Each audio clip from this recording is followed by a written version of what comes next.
Aleluya. Hay iglesias donde se recogen no una, sino muchas ofrendas. Y siempre están pidiendo. Nosotros recogemos una a la semana y hay semanas que no la recogemos. Como la semana pasada que nos fuimos a la playa a celebrarle culto al Señor allí, ¿verdad? Y aún así Dios provee para nuestras necesidades. Por eso estamos contentos, estamos agradecidos a Dios de que Él es fiel. ¿A alguien le falló el Señor alguna vez?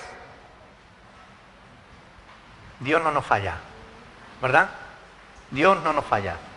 Él siempre es fiel. Aleluya. Gloria a Dios, qué bueno. Me alegra ver a Alba y a la hermana también aquí otra vez. Qué bueno, le echamos de menos estas semanas atrás. ¿Saben? El tema que quiero compartir en esta mañana, el sermón que quiero compartir con ustedes en esta mañana, lo he titulado Cuidado con...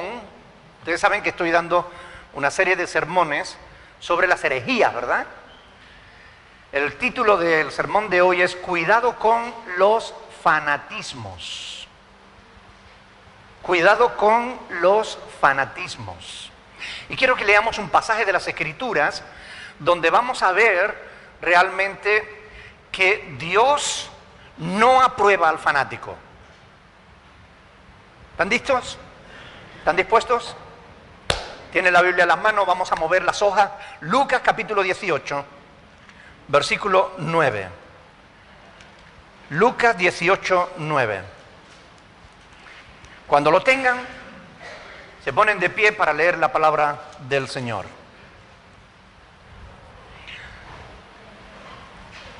Lucas capítulo 18, versículo 9.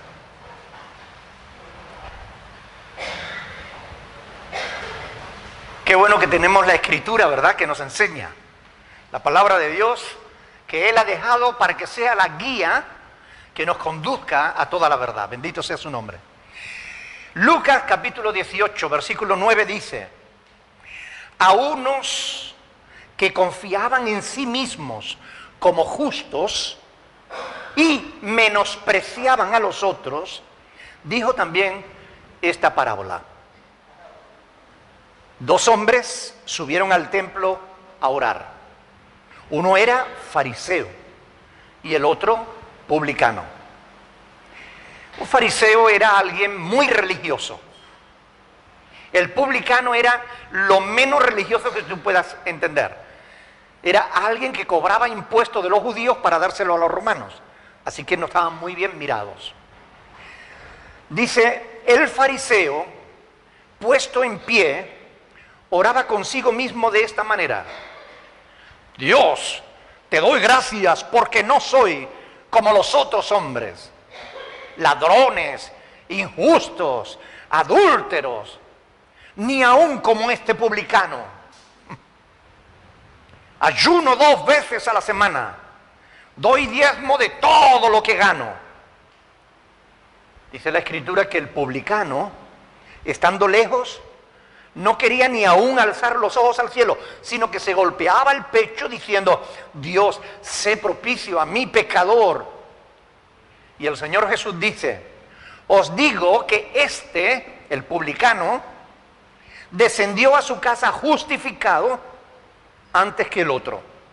Porque cualquiera que se enaltece será humillado, y el que se humilla será enaltecido. Hasta ahí la palabra del Señor. Padre del cielo, te damos gracias por esta palabra hermosa que tú nos has dejado, y te rogamos en el nombre de Jesús que tú nos ayudes a entenderla. Dame gracia para poder exponerla con sencillez y claridad, para que todos podamos entenderla, Padre. Llévate tú la gloria y la honra, porque eres el único que la mereces. En el nombre de Jesús. Amén.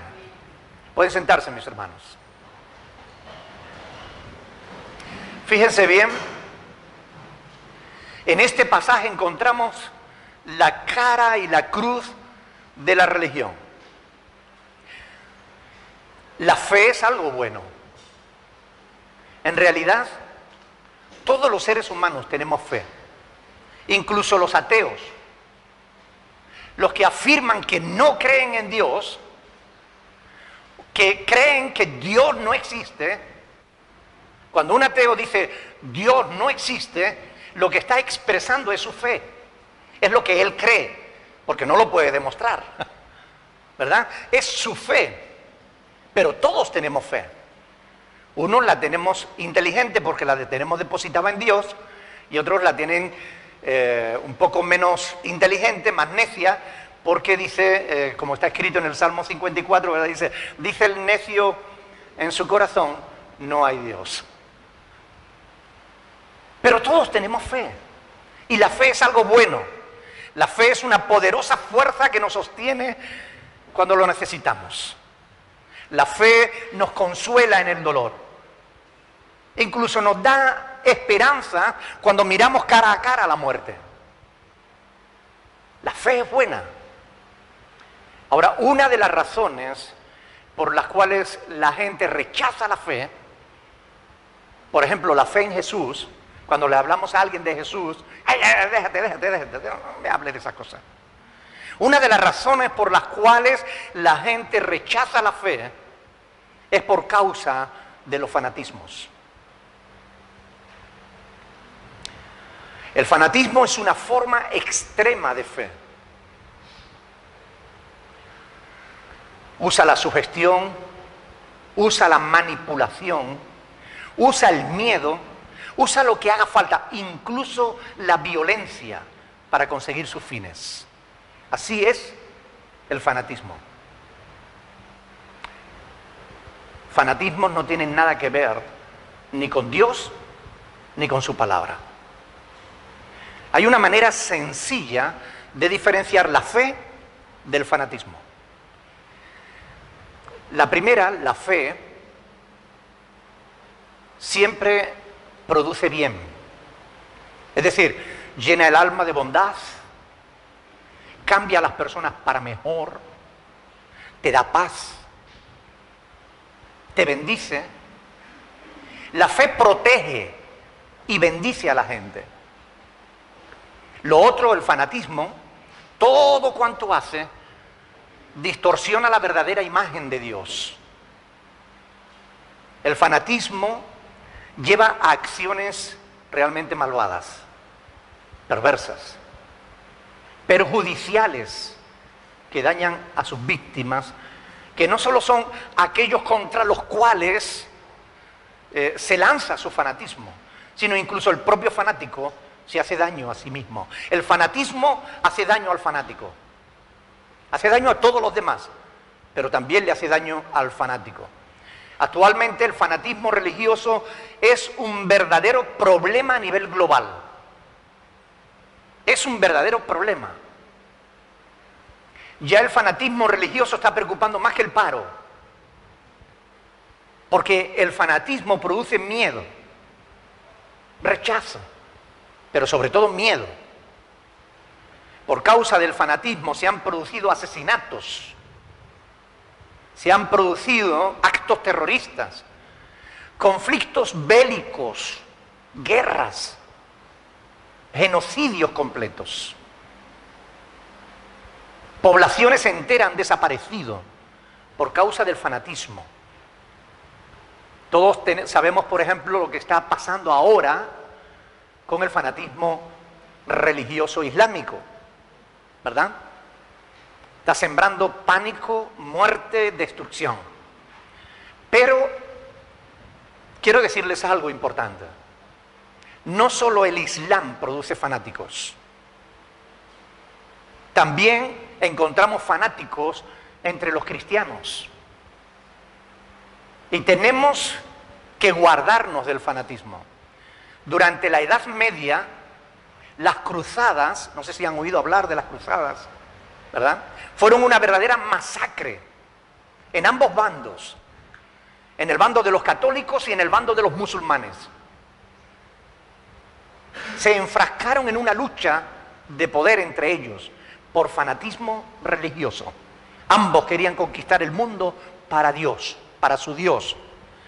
El Dios que te lleva a eso no era el Dios que guiaba a los papas a la guerra, no era el Dios verdadero. Y el Dios que guiaba a los musulmanes tampoco era el Dios verdadero.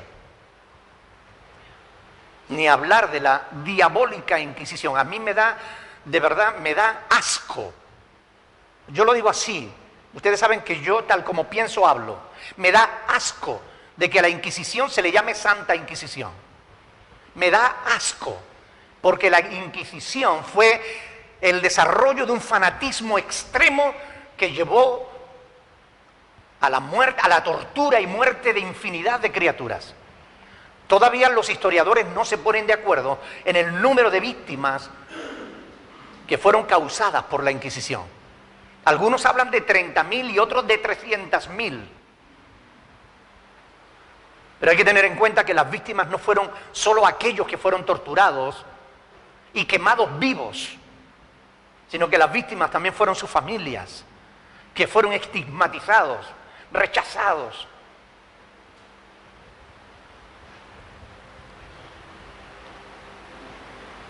Lo único que pretendía la Inquisición, la diabólica Inquisición, era descubrir y eliminar cualquier oposición contra los intereses del Vaticano.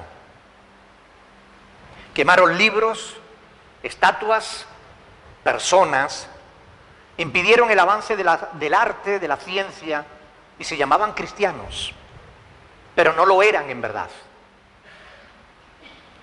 Llevaron a la tortura y muerte a infinidad de gente, porque el resultado final del fanatismo siempre es crueldad. El fanatismo siempre lleva al dolor, al sufrimiento, a la muerte.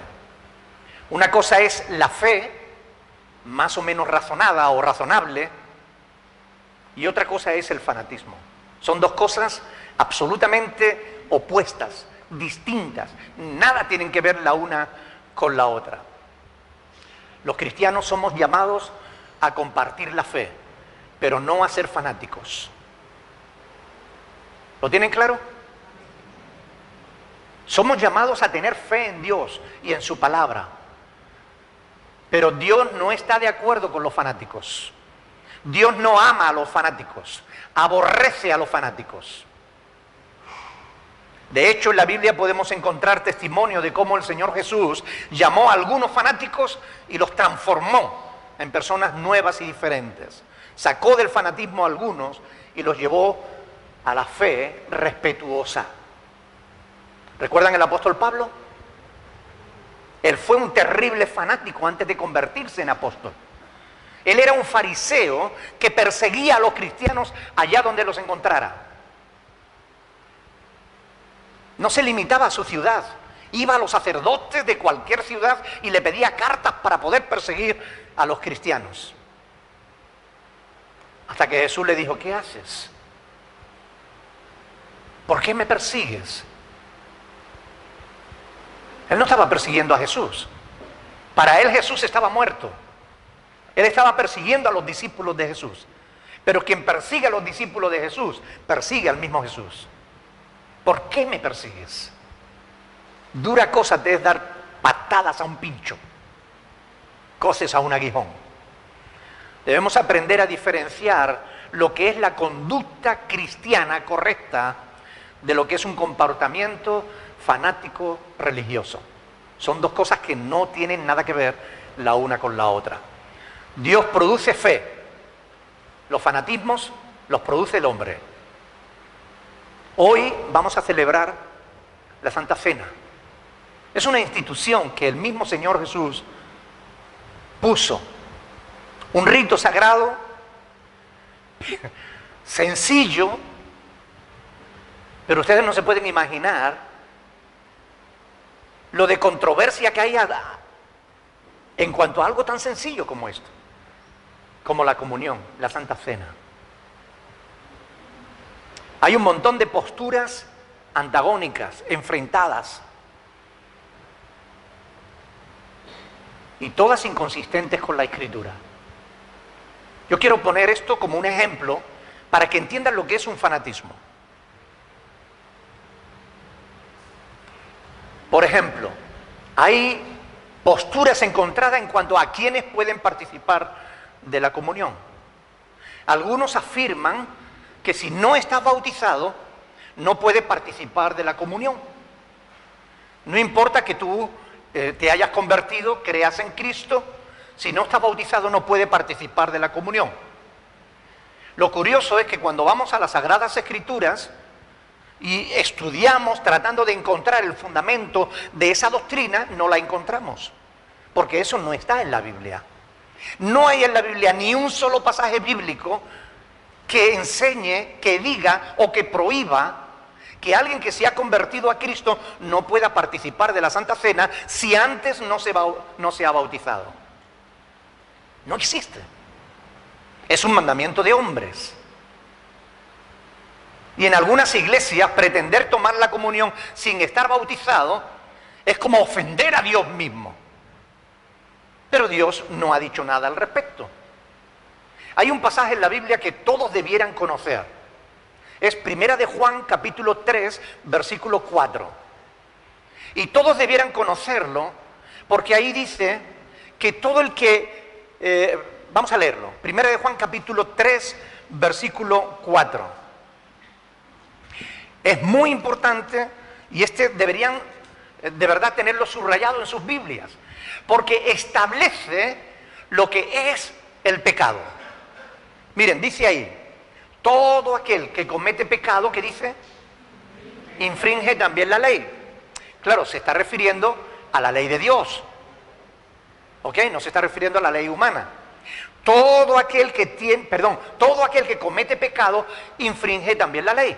Porque el pecado es infracción de la ley. Ahora bien, según el apóstol Juan enseña en este pasaje, si tú infringes un mandamiento de Dios, estás pecando.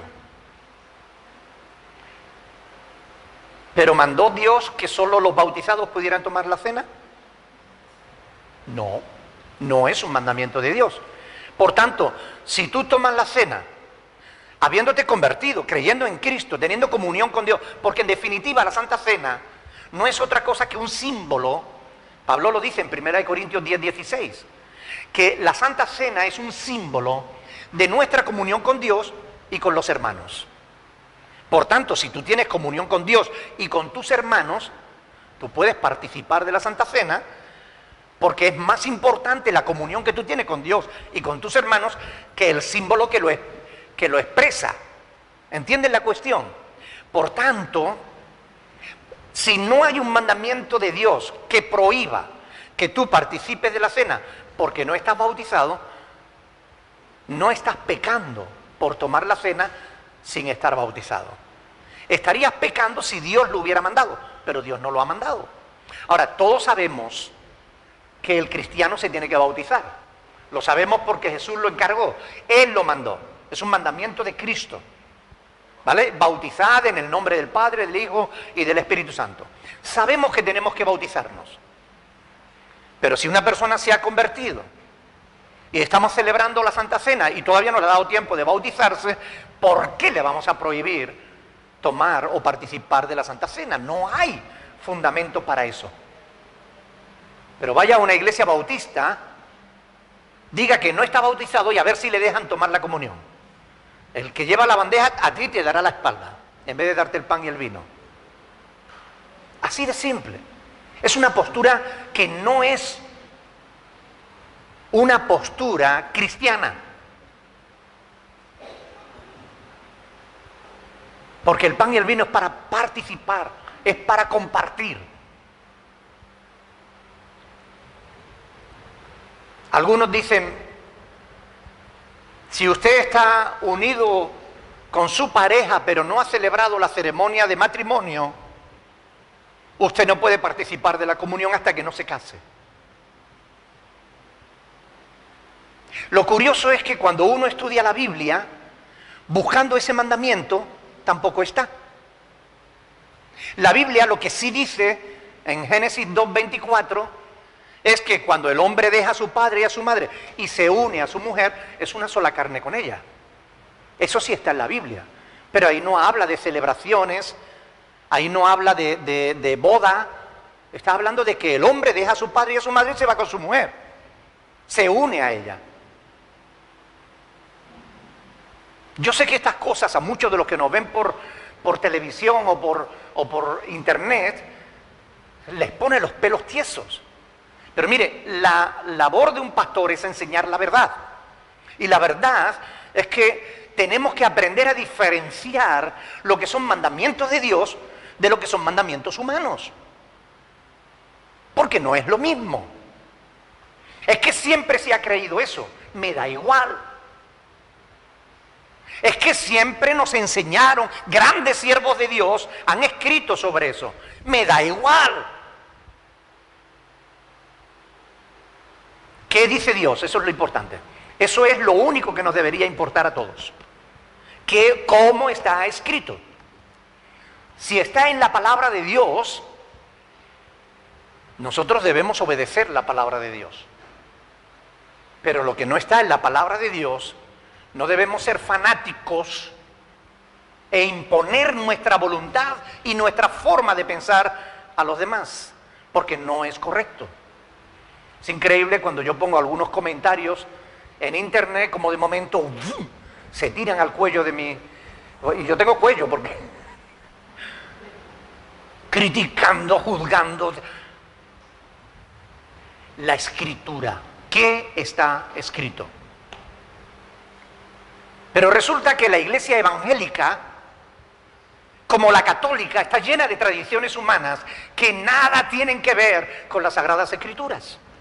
Hay tantos fanáticos dentro de la iglesia evangélica como dentro de la iglesia católica. Y yo sé que estas cosas no gustan, pero es la verdad. Y la verdad la tenemos que entender, conocer, para evitar caer en esos pecados, porque eso sí que es pecado. En este pasaje que acabamos de leer de Lucas capítulo 18, el fariseo se sentía muy contento con su vida, con sus obras de religión. Ayuno, doy diezmo de todo lo que gano. Es muy curioso que esos dos elementos siempre se han enseñado como imprescindible para conseguir la santidad, imprescindible como para poder recibir la bendición de Dios. Tienes que ofrendar, tienes que ayunar, tienes que diezmar. Hasta el día de hoy se sigue enseñando eso.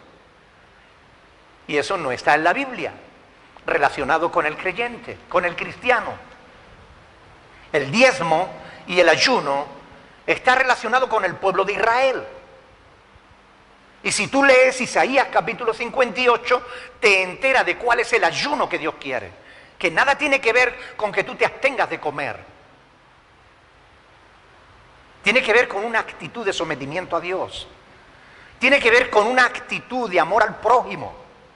Amar a Dios sobre todas las cosas y a tu prójimo como a ti mismo. Ese es el ayuno que Dios quiere.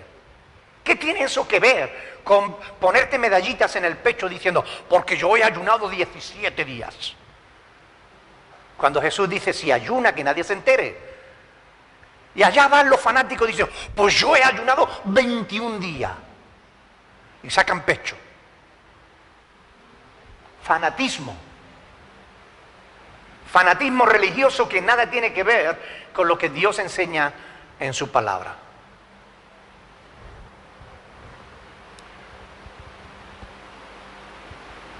Gracias a Dios tenemos la Escritura que nos enseña la verdad. El fariseo confundía el ser religioso con ser espiritual. Y es un error que se comete muchísimo. Hay muchísima gente, aún hoy en día, que sigue pensando que se puede justificar por obras delante de Dios. Es que yo no hago lo que hace este pecador. Es que yo no soy como los demás. Es que yo no soy como el mundo. Y hablamos del mundo con menosprecio. Y hay gente en el mundo a las que Dios justificaría antes que a muchos religiosos fanáticos. Los fanatismos están en todos lados. Están en la ciencia, en la política, en la filosofía, por supuesto en la religión. No solo en las falsas religiones, sino también en el movimiento cristiano. El cristianismo está lleno de fanáticos. Los papas católicos dicen que solo ellos están capacitados para entender e interpretar correctamente las Sagradas Escrituras. Eso lo dicen los papas católicos. Y al margen de que es absolutamente absurdo e infantil, es una clara demostración de fanatismo religioso. La palabra de Dios misma nos enseña que hasta los niños pueden entenderla. Como este fariseo se consideraba superior a aquel publicano, los papas se consideran superior a todos los demás. Solo ellos pueden entender e interpretar correctamente las Escrituras. Pero eso que dicen los papas no tiene fundamento bíblico. Eso no es verdad, ni es lógico. Porque cualquiera puede comprender las Escrituras si las lees y las estudias. El error de los papas católicos y el de este fariseo es que se justifican a sí mismos. Lo curioso es que el Señor Jesús no justificó al fariseo, sino al publicano. Curioso, ¿no? Y con esto nos estaba diciendo que Él no quiere fanatismos. Él prefiere un corazón contrito y humillado, antes que un corazón orgulloso y fanático. Son cosas diferentes. Debemos de aprender que no toda actitud, no toda obligación, no toda prohibición religiosa tiene que ver con Dios. El problema es que nos encontramos con multitud de mandamientos que consideramos que vienen de Dios, cuando no es verdad, no es así. Nada tienen que ver ni con Dios, ni con la Escritura, sino con el modo en que aquellos fanáticos la interpretan.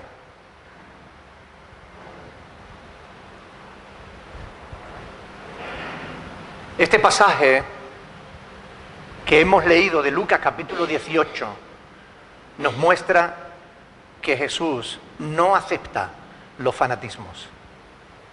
Es mucho más valioso a los ojos de Dios, como decía, el corazón contrito y humillado.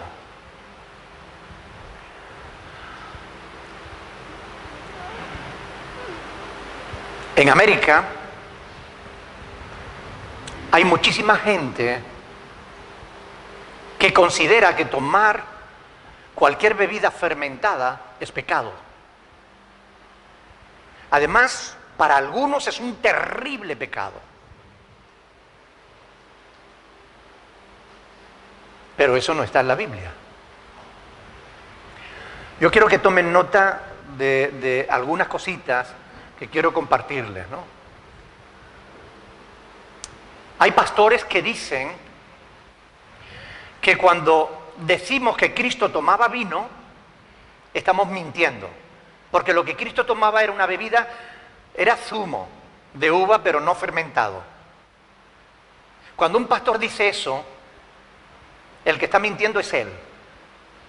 Y yo les voy a demostrar en la Escritura por qué se equivoca, ya sea inconscientemente porque es un ignorante, o voluntariamente porque quiere mantener una postura que le han enseñado y que no puede sustentar bíblicamente.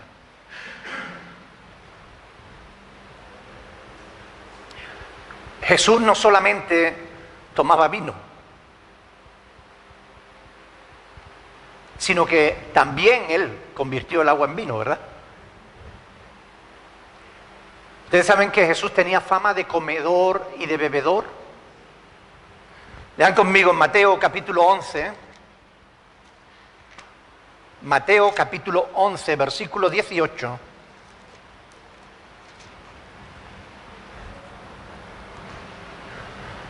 ¿Lo tiene? Dice Mateo 11, 18. Porque vino Juan, se refiere a Juan el Bautista, que ni comía ni bebía, y dicen, demonio tiene. ¿Quién decía eso? Los religiosos, los fariseos, los fanáticos. Veían a Juan como un fanático. Curioso, ¿verdad? Dice, vino el Hijo del Hombre que come, ¿y qué? Y bebe, y dicen, he aquí un hombre comilón y bebedor de vino, amigo de publicanos y de pecadores. Dice, pero la sabiduría es justificada por sus hijos. Yo no estoy diciendo que Cristo fuera un bebedor, es decir, un borracho, porque Jesús no pecó. Y la borrachera es pecado, que quede claro. La palabra de Dios dice en 1 Corintios 6, del 9 al 11, que los borrachos no heredarán el reino de Dios. Por tanto, ahí hay un mandamiento claro: no te puedes emborrachar, no debes emborracharte. Eso está mal, es pecado porque infringe un mandamiento de Dios. Pero no existe ningún mandamiento de Dios de que tú no puedas tomar vino. Jesús tomaba vino. Los apóstoles tomaban vino. Y el vino es considerado en la Biblia como una bendición. Y lo vamos a ver en algunos pasajes. Y por cierto, nadie puede jamás, por mucho que se esfuerce, ser más santo que Jesús. ¿Lo tienen claro? Nadie va a ser más santo que Dios. Por tanto, es importante tener esto en cuenta a la hora de estudiar estos temas. Algunos intentan agradar a Dios mortificando su cuerpo, ¿no? Absteniéndose de cosas o dándose incluso latigazos, ¿no? Pero eso, en su afán religioso y fanático, pretenden ser más santos que Cristo, y más santos que Él no lo va a conseguir nadie. Vamos a ir, por ejemplo, Éxodo capítulo 29. Éxodo capítulo 29, versículo 40.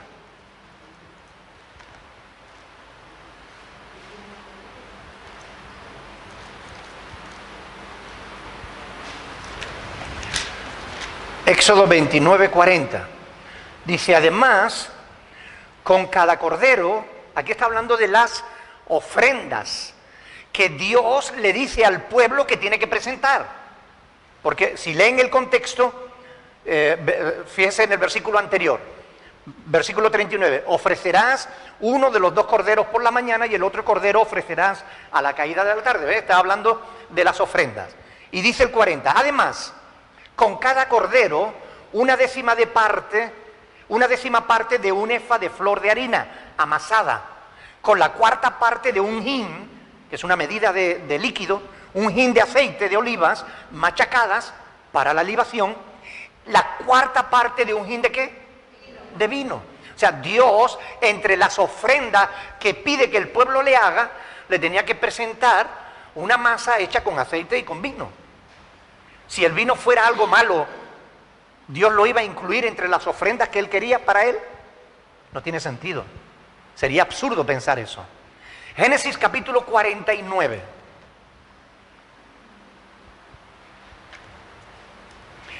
Vamos a ver las bendiciones que Jacob dio sobre su hijo Judá. Génesis 49, versículo 10. Jacob, ustedes saben que era Israel. Jacob tuvo sus hijos y ya estaba en el momento de su muerte, y él antes de morir está bendiciendo a cada uno de sus hijos. Y a Judá le dice en el versículo 10, 49, 10, dice, no será quitado el cetro de Judá. ¿Saben lo que eso significa? Que el cetro, que Judá iba a reinar y que su reino no iba a tener fin. ¿De quién está hablando Jacob ahí? Sí, de uno de los descendientes de Judá. ¿Quién iba a reinar y su reino no iba a tener fin? Jesús. O sea, Jacob en su bendición está hablando sobre que la bendición va a venir a través de Judá. Y le dice, no será quitado el cetro de Judá, ni el legislador de entre sus pies, hasta que venga Silo, hasta que venga el Señor. Y a él se congregarán los pueblos, atando la vid a la vid su pollino, y a la cepa el hijo de su asna. Lavó en el vino su vestido, y en la sangre de uvas su manto. Aquí, fíjense, sus ojos rojos del vino y sus dientes blancos de la leche. Aquí está relacionando el vino con Señor Jesús, que iba a descender de la tribu de Judá. Y yo quiero que presten atención ahí en ese versículo cuando dice, los ojos rojos del vino. Curioso, ¿no?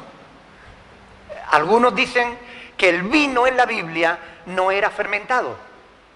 Mentira cochina.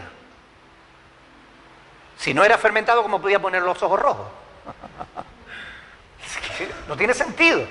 Cuando uno conoce la historia de Israel, sabe que los judíos toman vino fermentado. Siempre. Este pasaje relaciona, como digo, el vino con el Señor Jesús, descendiente de Judá.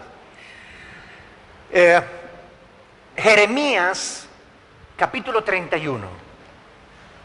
Mire, es muy interesante. Jeremías 31, versículos 11 y 12. Para los fanáticos que no pueden verte tomando una cerveza o tomando una copa de vino comiendo, debieran leer estos pasajes. Jeremías capítulo 31, versículo 11. ¿Lo tienen? Dice, porque Jehová redimió a Jacob, lo redimió de mano del más fuerte que él. Es decir, le ayudó frente a sus enemigos. Y vendrán con gritos de gozo en lo alto de Sión, y correrán al bien de Jehová, al pan. Uy, ¿qué dice al vino? El vino es un bien de Jehová. ¿Es contrario a lo que nos están enseñando los fanáticos o no? Vendrán, dice, al bien de Jehová, al pan, al vino, al aceite, al ganado de las ovejas y de las vacas, y su alma será como huerto de riego, y nunca más tendrán dolor. El vino está entre las bendiciones del Señor, entre el bien que Dios le da a su pueblo. Es totalmente distinto a lo que nos enseñan los americanos. Pero ¿saben por qué los americanos hacían tanto énfasis en eso? Ustedes saben que a principios del siglo XX en Estados Unidos se promulgó la ley seca. ¿Han oído hablar de eso? Se prohibió el alcohol. Y aunque se siguió produciendo y tomando a escondida, pero se veía el alcohol como algo malo. Se empezó a ver el alcohol como pecado. Especialmente hacía énfasis en eso el Ejército de Salvación, que es una denominación religiosa evangélica que se dedicaba a ayudar a los borrachos a dejar el alcohol. Entonces ellos veían el alcohol como un pecado. Y esa imagen de asociar el pecado con el vino y el vino con el pecado se expandió, se exportó desde Estados Unidos a Latinoamérica. Y se ve el vino como un pecado, cuando la Biblia nos lo muestra como una bendición de Dios. Y está entre el bien de Jehová. Pues oiga, algo no funciona bien. ¿Ustedes creen que se equivoca Jeremías o se equivocan los religiosos fanáticos? Yo creo que la palabra de Dios no se equivoca.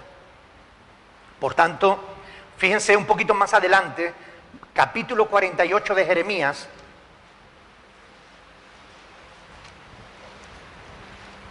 versículo 33. La falta de vino aquí es considerada como una maldición. Versículo 33. ¿Lo tienen? Dice, y será cortada la alegría y el regocijo de los campos fértiles de la tierra de Moab, y de los lagares haré que falte el vino. No pisarán con canción, la canción no será canción. Aquí Dios está castigando a Moab, a los hijos de Moab, y entre el castigo que Dios le da es que le faltaría el vino, porque el vino es considerado un bien de Jehová. Pero aquí, como Dios está castigando a Moab, le va a quitar el vino. Incluso aquellos del pueblo de Israel que hacían voto de nazareo, un voto de nazareo era que no podía tocar mujer, no podía tomar vino ni sidra, es decir, no se podía cortar el cabello, había una serie de requisitos. Era un voto que hacían los hombres para dedicar ese tiempo a buscar a Dios. Pero si ustedes analizan en Números, capítulo 6, versículo 20, dice que cuando el nazareo terminaba su voto, dice, después el nazareo podrá beber vino. Números, capítulo 6, versículo 20. Por tanto, se prohibía el vino durante el tiempo del voto, pero no que no se pudiera tomar. Para los pastores que enseñan que el vino de la Biblia no es un vino fermentado, deben tener en cuenta que el término que se usa en la Biblia para llamar vino, que se traduce como vino, es el término yajin. Yajin es un término hebreo que se traduce por vino, el mismo que pone los ojos rojos. Cuando las israelitas no podían llevar sus diezmos a la fiesta que el Señor instituía cada año, cuando no podían llevar el diezmo de sus campos o de sus ganados, de su grano, de su vino, de su aceite, Dios le decía, fíjense, Deuteronomio capítulo 14, vamos a ir a este pasaje. Deuteronomio capítulo 14, versículos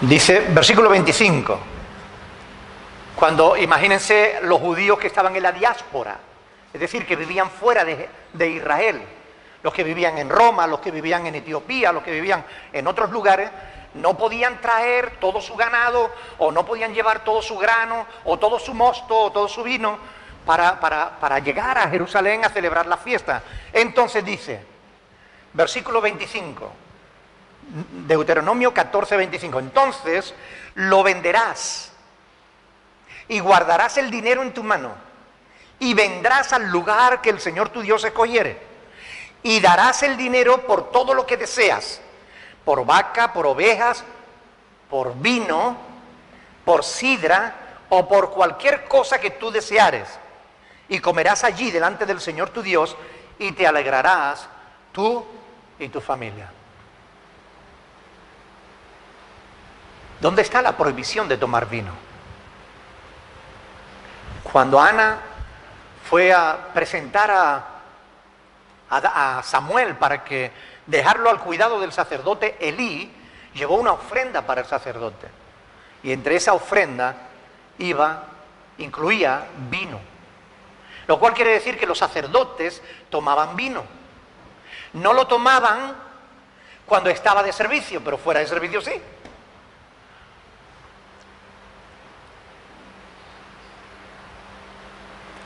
Ahora bien, no digo esto para que se dediquen a la bebida, por favor. Ojo, no digo esto para que ahora vayan todos a cenar o a comer y lo primero que pidan sean 3 botellas de vino, por lo que no he bebido antes. No. Ojo, cuidado. Estoy poniendo esto como un ejemplo para que comprobemos que no todos los mandamientos que tienen los religiosos son mandamientos de Dios. ¿Entienden la cuestión? Ahora, no se deben embriagar. Isaías capítulo 5, quiero que lo lean conmigo. Isaías capítulo 5, versículo 11, dice lo siguiente: ay de los que se levantan de mañana para seguir la embriaguez. Un ay es una expresión de dolor, de lamento, por esa persona que hace eso. Ay de los que se levantan de mañana para seguir la embriaguez, que se están hasta la noche, hasta que el vino los enciende. Esto está mal, ¿ok? No puedes estar todo el día bebiendo. Esto está mal, esto es pecado. Eclesiastés capítulo 9, versículo 7, no obstante, dice, Eclesiastés 9:7, anda, come tu pan con gozo y bebe tu vino con alegre corazón, porque tus obras ya son agradables a Dios. O sea, están las dos cosas. Por un lado tenemos la prohibición de beber en exceso, de llegar a emborracharte, pero por otro lado hay una invitación para que alegres tu corazón con el vino. ¿Hay contradicción en la Biblia? No. No la hay, no hay ninguna contradicción. Vi al pastor tomándose una cerveza.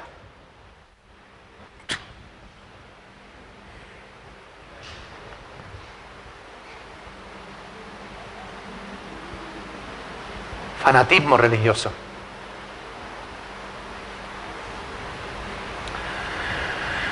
Beber vino no lo prohíbe la palabra de Dios. Emborracharse, sí. Es más, como vemos aquí en este pasaje, Dios mismo aconseja beber vino. El vino alegra el corazón del hombre, dice la palabra. No podemos ponerle a la Biblia lo que la Biblia no dice. No podemos prohibir lo que Dios no ha prohibido.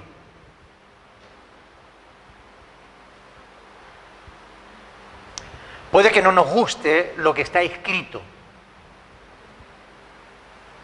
pero lo que está escrito es la verdadera palabra de Dios. Lo demás es religión. Los fanáticos tienen un verdadero problema con lo que el apóstol Pablo enseña en 1 Corintios sobre la Santa Cena. Vamos a ir a 1 Corintios, capítulo 11.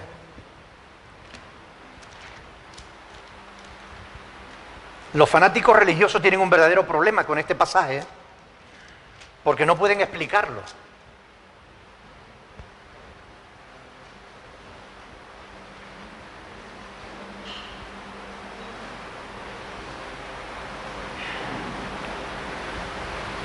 Quiero que lean a partir del versículo 17. Escuchen bien lo que dice el apóstol Pablo aquí. Dice, pero al anunciaros esto que sigue, no os alabo. Es decir, Pablo está exhortando a la iglesia por algo que estaban haciendo mal. Porque no os congregáis para lo mejor, sino para lo peor. Pues en primer lugar, cuando os reunís como iglesia, oigo que hay entre vosotros divisiones, y en parte lo creo, porque es preciso que entre vosotros haya disensiones para que se hagan manifiestos entre vosotros los que son aprobados. Cuando pues os reunís vosotros, esto no es comer la cena del Señor, porque al comer cada uno se adelanta a tomar su propia cena, y uno tiene hambre y otro, ¿cómo que se embriaga? ¿No era zumo de uva lo que tomaban? ¿Cómo se puede uno embriagar con zumo de uva? Es evidente que el vino es vino. Y es evidente que los cristianos tomaban vino. Ahora, ¿qué es lo que Pablo corrige? ¿Que tomen vino? No. El mismo Señor Jesús instituyó la Santa Cena con vino. Lo que Pablo corrige es la borrachera. Es que te embriagues. Es que seas egoísta. Cuando la iglesia se reúne en un lugar para celebrar un ágape, una comida fraternal, y llega uno y coge el plato y se lo quiere comer todo y no le deja nada a los demás. Eso es lo que prohíbe Pablo. Se adelanta a comer su propia cena y después llega el otro y a mí déjame de comida, a mí el vino. Oiga, eso es lo que prohíbe la palabra, pero no prohíbe que tú comas o que tú bebas. ¿Por qué? Son fanatismos religiosos que no son correctos. Lo correcto es lo que dice y enseña la palabra de Dios. Por eso es importante que nosotros como cristianos dediquemos tiempo a estudiar la palabra. A mí me gustaría que el jueves por la tarde, cuando nos reunimos en este lugar para estudiar las Sagradas Escrituras, no hubiera sillas vacías, sino que estuviera lleno como ahora. Que pudiésemos todos mostrar que de verdad nos interesa conocer la verdad de Dios. Porque la vida cristiana no es cumplir con la religión. Eso es lo que hacía el fariseo. Porque yo hago esto, porque yo hago lo otro, porque yo voy a la iglesia los domingos, porque yo ofrendo y con eso ya cumplo. No, no es cuestión de cumplir. La fe cristiana no tiene que ver con las obras de la ley. Tiene que ver con una relación personal, sincera, auténtica con Dios. Y a ti como cristiano y como cristiana te debe interesar la verdad. Porque hay muchos que están diciendo en nombre de Dios cosas que Dios no ha dicho. Aléjate de los fanatismos. Quiero terminar con este pasaje. Colosenses, capítulo 2. Colosenses, capítulo 2, versículo del 20 al 23. Mire, pareciera que lo hubiera escrito yo. Quiero decir que me identifico totalmente con esto. Colosenses capítulo 2, versículo 20. Este pasaje, por supuesto, lo escribió el apóstol Pablo, inspirado por el Espíritu Santo. Amén. Pero mire lo que dice. Escuchen, hermano, esto es para vosotros, para la iglesia de Cristo. Este no es un pasaje sacado de su contexto, ni es un texto histórico que nada tiene que ver con la iglesia. No, no, esto es un texto doctrinal. Presten atención. Pues si habéis muerto con Cristo en cuanto a los rudimentos del mundo, ¿por qué como si vivieseis en el mundo os sometéis a preceptos tales como no manejes, ni gustes, ni aun toques, en conformidad a mandamientos y doctrinas de hombres, cosas que todas se destruyen con el uso? Tales cosas tienen a la verdad cierta reputación de sabiduría en culto voluntario, en humildad, en duro trato del cuerpo, pero no tienen valor alguno contra los apetitos de la carne. Que tú te quieres abstener de tomar vino, haces bien, nadie te obliga. Pero si tu hermano quiere tomarse una copa de vino comiendo, tú no eres quien para juzgar a tu hermano, porque no tienes fundamento bíblico para hacerlo.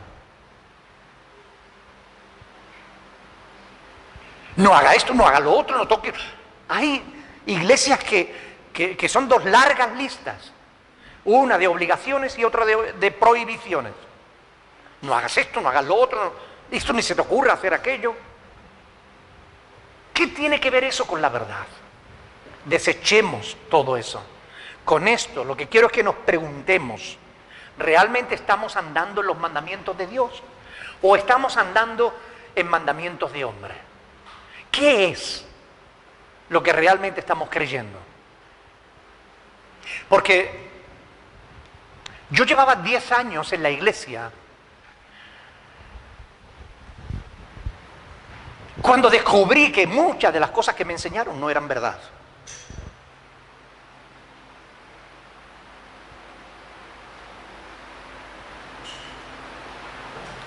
No esperes a llevar 10 años en el Señor para darte cuenta. Toma la palabra de Dios, estúdiala, conócela. Y así no te importará el juicio de los hombres, te importará el juicio de Dios.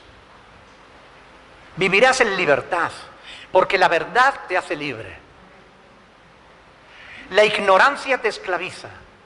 El fanatismo te hace sufrir. La verdad te libera. Una cosa es la fe en Dios y en su palabra, y otra cosa es el fanatismo religioso. Dios quiere que tengamos fe, pero Dios no quiere que seamos fanáticos. La mujer no puede cortarse el cabello, no puede usar pantalones, no puede hablar en la iglesia. Y cuando tú estudias la palabra te das cuenta de que esos son textos que tienen que ver con la cultura de aquella época. Son pasajes que hay que interpretar en su contexto histórico,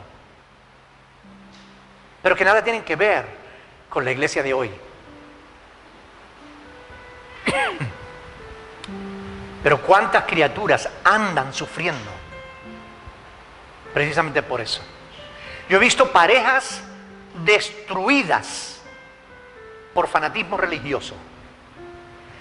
Hombres y mujeres que han tenido que separarse de lo que son sus esposos o esposas a los ojos de Dios. Y se han separado porque el pastor les ha dicho que estaban en pecado. Y que hasta que no se separaban, no podían agradar a Dios. Hasta que no se casaran, no podían agradar a Dios. Y les prohíben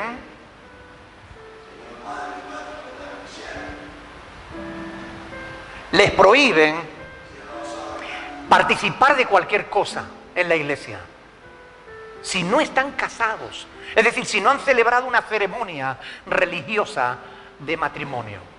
Pero eso no está en la Biblia. El fanatismo te hará siempre, te hará sufrir, pero la fe te dará paz. La verdad te dará libertad. Por eso vamos a ponernos de pie, vamos a orar al Señor. Vamos a pedirle a Dios que nos ayude a analizar lo que creemos, que nos ayude a no ser fanáticos.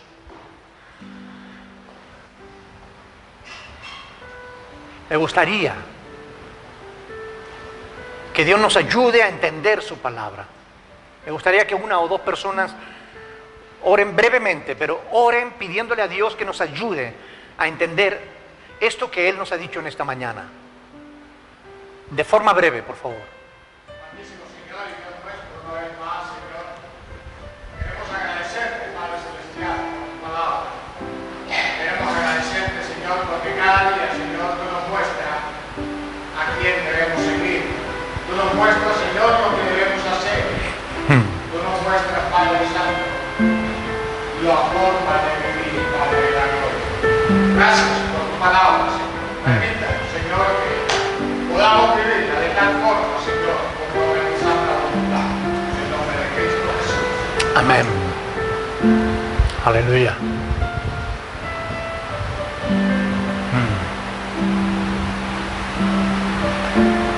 ¿Alguien más? Mi amado Dios, Padre de la gloria. Gracias te damos por el mensaje que has preparado para nosotros, Padre Santo. No solamente para tu iglesia, sino para cada uno de nosotros, Padre hermano. Para que el fanatismo no prevalezca en nuestra vida. Amén. Puedan ser completamente desarrolladas y entendamos tu palabra y nuestra voluntad. Por eso te damos gracias por la gloria, porque tu amor es incomparable. Gracias y gracias. Amén. Bendito seas. Ayúdanos, Señor, para poder entender tu palabra de tal modo que tú seas glorificado en el modo en que nosotros vivamos. Que nuestra vida realmente refleje una fe bíblica, una fe sana. Que nos apartemos de todo aquello que no te agrada, de todo fanatismo, de todo mandamiento humano, de toda tradición de hombre que no tenga sustento bíblico, Señor. Ayúdanos a permanecer firmes en la verdad, en el nombre de Jesús. Amén. Yo voy a pedir que nuestra hermana Ana Ruth, por favor, y nuestra hermana Estela pasen por aquí porque van a orar por el pan y por el vino. La Sagrada Escritura enseña que el Señor Jesús, la noche que fue entregado, tuvo una cena con sus discípulos. No era coger un trocito de pan y un chupito de vino como nosotros hacemos ahora. Ellos tuvieron una cena. Y al principio la iglesia cristiana, la Santa Cena la celebraba de ese modo, con una comida fraternal, en la que todos aportaban lo que podían y recordaban así el sacrificio de nuestro Señor Jesucristo. Estas semanas van a orar por el pan y por el vino. Señor, te agradecemos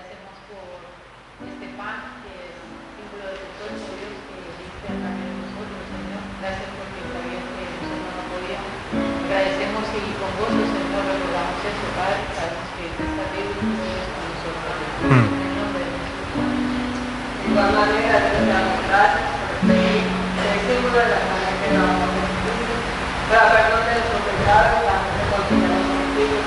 Amén. Y esta hora te damos gracias por poder participar en esta conferencia, sabiendo que tenemos comunión contigo y comunión con nuestros hermanos. Amén. En el nombre de Jesús. Amén. Pueden sentarse, mis hermanos. Ellos van a pasar a repartir el pan y el vino. Mientras tanto, quiero explicarles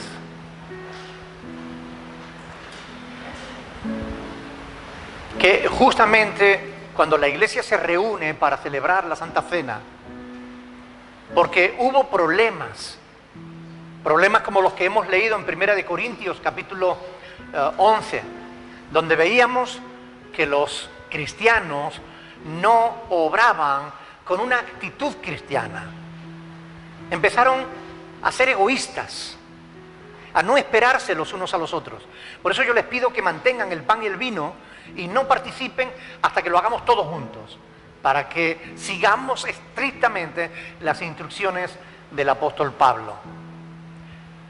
Es muy importante que nosotros sigamos las instrucciones de la palabra en todo cuanto hacemos, porque la religión, estamos a 21 siglos retirado del tiempo en el que se escribió esta escritura.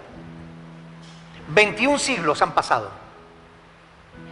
Para nosotros llegar a la verdad, tenemos que retroceder en el tiempo 21 siglos, a través de lo que nos han enseñado, a través de las tradiciones de nuestros mayores, a través de las enseñanzas de los sacerdotes, los fanatismos que ha habido a lo largo de toda la historia. No es fácil. Hay algunos que se quedan estancados en algún momento. ¿Ustedes han oído hablar de los menonitas? Ese grupo que vive aislado del resto de la ciudad, en su campo, que van siempre en carrozas, que no tienen luz eléctrica o no usan teléfono, aunque siempre tienen un teléfono por si acaso. Hipocresía, ¿no? Se han quedado estancados, yendo hacia atrás en busca de la verdad. Se quedaron estancados en el siglo XVIII. Hay otros que siguieron más atrás y se quedaron estancados en el siglo XVI. Y ahí están enseñando lo que enseñan los reformados. El calvinismo, las iglesias de Inglaterra, la iglesia anglicana, la iglesia de los calvinistas. Pero no podemos quedarnos a mitad de camino. Hay que seguir más allá. Hay que seguir caminando hacia el pasado. Porque miren, lo tenemos muy fácil. Hay que seguir hasta las fuentes. La fuente de la verdad, la fuente de la fe, es la Sagrada Escritura. Si nosotros tenemos la palabra de Dios, lo que debemos es estudiarla de tal modo que podamos conocer la verdad.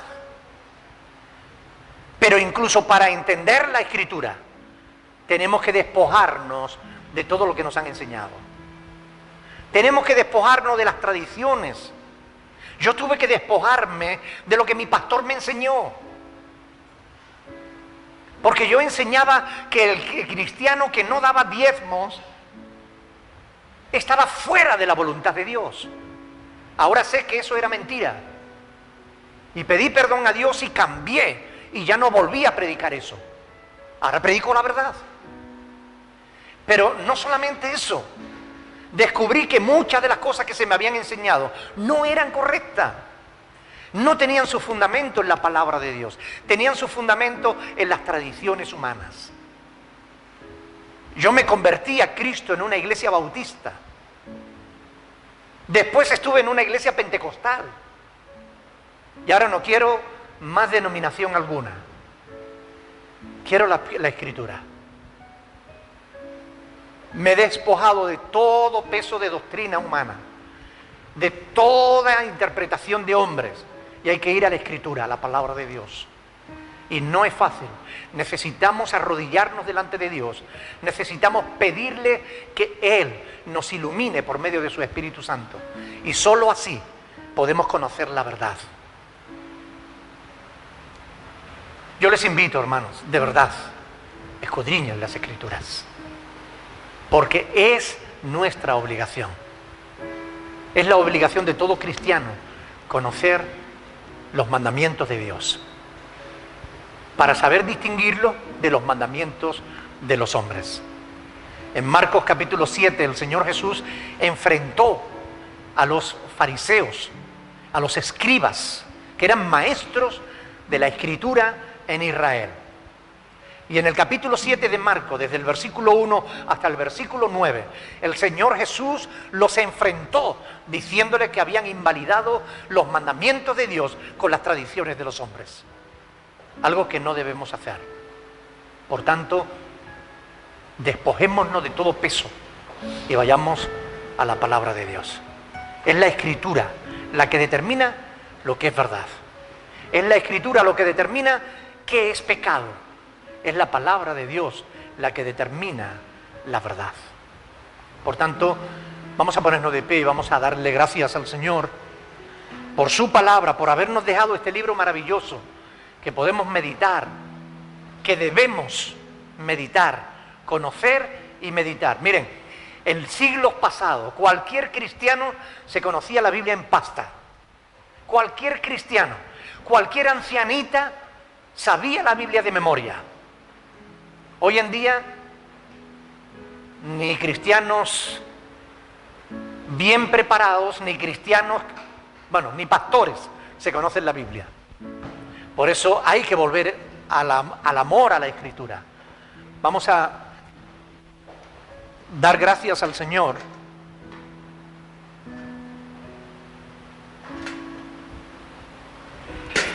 porque Él nos ha dejado la Escritura, que es realmente el fundamento de nuestra fe.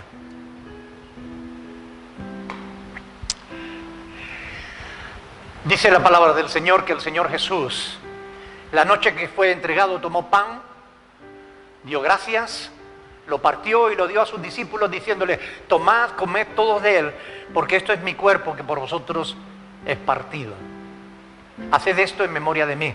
Con eso el Señor Jesús estaba indicando que Él iba a morir por nuestros pecados. Por eso nosotros nos tenemos que identificar con Cristo. Participemos del pan, hermanos, con gratitud de nuestro corazón. Bendito sea tu nombre, Señor. Dice la Escritura que del mismo modo, después de acabada la cena, tomó la copa y habiendo dado gracia la dio a sus discípulos diciéndole: tomad, bebed de ella todos, porque esto es mi sangre. Y cuando Él dijo que era su sangre, no estaba hablando de manera literal, estaba hablando de un símbolo. El vino es símbolo de la sangre de Cristo que fue derramada para el perdón de nuestros pecados. Demos gracias al Señor.